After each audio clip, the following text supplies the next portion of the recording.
जादुई तोता। एक छोटे से गांव में एक गरीब परिवार रहता था। उस परिवार में रामू और उसकी बीवी सीता उसके बेटे चिंटू के साथ रहते थे। उसी गांव में एक तोता भी रहता था। उसका नाम था रघु। वो किस्मत का धनी था। जहां भी जाता वहां किसी भी चीज की कमी नहीं पड़ती थी। एक दिन रघु उड़ते उड़ते उस गरीब परिवार के घर गया। रघु सोचता है, अरे वाह, लगता है यहाँ आज बहुत अच्छा खाना मिलेगा। मैं पेट भर के खाऊंगा। वो एक कटोरी में रखे अमरूद देखता है। अरे वाह, अमरूद, मुझे तो ये बहुत पसंद है। मैं तो इसे पेट भर के खाऊंगा। रघु तोता अमरूद खाने ही लगता है। तभी सीता रघु को अमरूद खाते देखती है तो गुस्सा हो जाती है और उसे वहां से भगा देती है। भाग यहाँ से, न जाने कहां से आ जाते हैं। मैं तो परेशान हो गई हूं इनसे। सीता के भगाने के बाद रघु चुपचाप से एक कोने में रहता है। धीरे धीरे उस परिवार की बरकत होने लगती है। एक दिन रामू और सीता खाना खाते वक्त बातें करते हैं। आजकल हमारी बहुत तरक्की हो रही है, काम भी अच्छा चल रहा है। रामू कहता है। इस पर सीता कहती है, सच कहा, भगवान हमेशा ऐसे ही हम पर मेहरबान रहे। बेटा चिंटू भी कहता है, पिताजी, मुझे खिलौना लेके दो ना, मेरे सभी दोस्तों के पास है। रामू कहता है, ठीक है, जरूर लाऊंगा। सीता कहती है, कितने खुश है सब, मेरे परिवार को किसी की नजर ना लगे। एक तरफ ऐसी बातें होती हैं तो दूसरी तरफ रसोई में रघु तोता भी अमरूद खाते रहता है। मजा आया, अमरूद खाया, मजा आया, अमरूद खाया, मजा आया।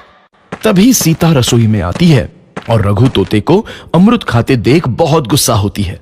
सीता रघु को बाहर निकालने के लिए पिंजरे में अमरूद रखती है।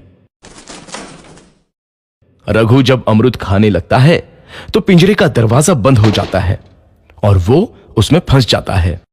मुझे बाहर निकालो, मैं यहाँ फंस गया हूँ, मुझे बचाओ। अगले दिन सीता पिंजरा उठाकर बाहर दूर उस रघु को छोड़ देती है। रघु के जाते ही उनके घर आई बरकत धीरे धीरे कम हो जाती है। उन्हें बहुत घाटा होता है। सीता कहती है, ये क्या हो रहा है? अचानक इतना कैसे बदल गया?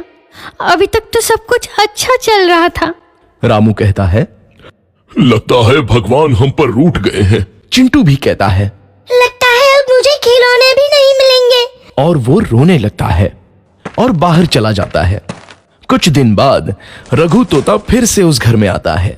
वापस आया, मैं वापस आया, अब मैं जमकर अमरूद खाऊंगा। रघु सीधा रसोई घर में चला जाता है और अमरूद खाने लगता है। कुछ देर बाद सीता रसोई में आती है और रघु को देख कहती है, एक तो घर में पहले से इतनी दिक्कत चल रही है और ऊपर से ये तोता मुझे और परेशान कर रहा है। सीता रघु को वहां से भगा देती है। रघु उड़कर किसी कोने में छुप जाता है। कुछ दिन बाद धीरे धीरे उस घर की बरकत वापस आने लगती है। काम भी अच्छे से चलने लगता है। एक रात जब रघु तोता अमरूद खाने जाता है तो पिंजरे में फंस जाता है। ये लोग आखिर चाहते क्या हैं? एक तोते को शांति से अमरूद खाने क्यों नहीं देते? मैं कौन सा चोरी कर रहा हूँ? बस अमरूद ही तो खा रहा हूँ। तभी रामू वहां आता है और पिंजरे में रघु तोते को देख उसे बाहर छोड़ देता है। ये तोता भी कितना जिद्दी है, बार बार वापस आ जाता है। जैसे ही रामू रघु को छोड़ देता है, अगले दिन से फिर से उनके घर की बरकत जाने लगती है। काम में घाटा होता है। किसी को समझ नहीं आ रहा था कि ऐसा क्यों हो रहा है। रघु तोता घर आता है तो अचानक बरकत आती है और जब रघु तोता को बाहर निकालते हैं तो बरकत चली जाती है। एक दिन सीता रघु तोते के घर आने और बाहर जाने की स्थिति पर नजर रखती है। ये तोता जब भी घर आता है तो घर में बरकत आती है और जैसे ही ये घर से बाहर जाता है तो उसी के साथ बरकत भी चली जाती है। कहीं ये जादुई तोता तो नहीं है? अगली बार जब ये तोता घर आएगा तो मैं इसे कहीं नहीं जाने दूंगी। सीता रघु का बहुत इंतजार करती है लेकिन रघु तोता दोबारा उस घर में कभी नहीं आता।